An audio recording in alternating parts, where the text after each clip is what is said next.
This is a Fox 17 Weather Ready Alert. Hello, West Michigan. I'm Fox 17 Weather Ready meteorologist Terry DeVore joining you live here on this Wednesday morning. A return to winter on this Wednesday from Holland to downtown Grand Rapids. An Arctic cold front now marching off to our south. And these temperatures, we came on the air at 5 o'clock this morning with a current temperature of 38 degrees. We're down to 30 now, so below freezing, at freezing in Allegan, below freezing in Ionia, Holland.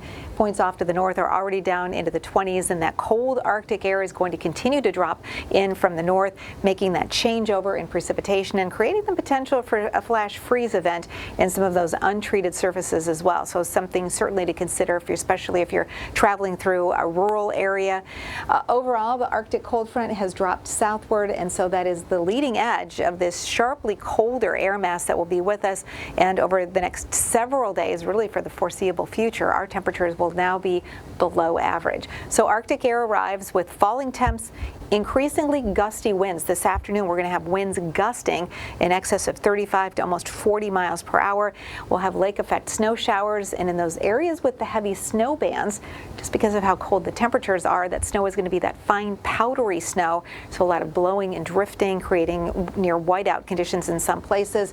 Widespread snow will be possible again with an upper level system that'll be moving through for all of us later Thursday night into early Friday. Here is a look at the future track in terms of the snow that we're expecting once again with this initial push of precipitation. Hart, more than a foot of snow. You can see that area juts out into Lake Michigan, so we get that free flow of air crossing the Lake Michigan waters, also extending down into extreme southwest lower Michigan from southern Van Buren down into Cass and Berrien counties, and that's where we do have a winter storm warning in effect. It's a little surprised actually that Oceana County has not been upgraded to a winter storm warning, but nonetheless a widespread heavy snow and blowing snow will be a huge issue in those areas.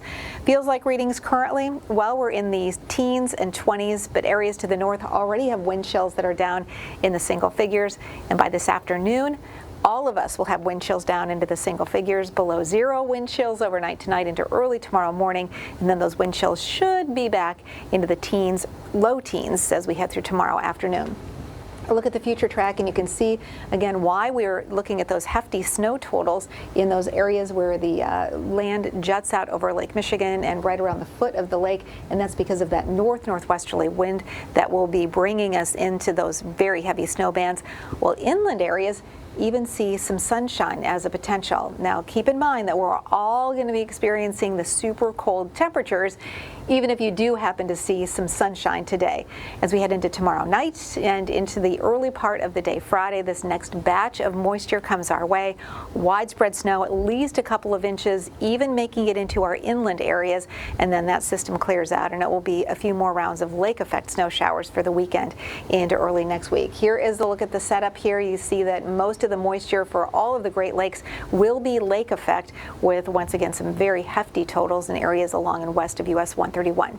That 7-day forecast then will be featuring a continuation of the unseasonably cold air and even colder air that streams in by the end of the weekend into early next week by Monday and Tuesday. Highs in the teens, lows in the single figures, and that 8 to 14-day outlook, the warm air across the southern United States, and this is almost through the end of January. We keep a lot of really cold air flowing into the northern part of the country from the northern plains to the Great Lakes and northeast, so that means that winter is here to stay for a while.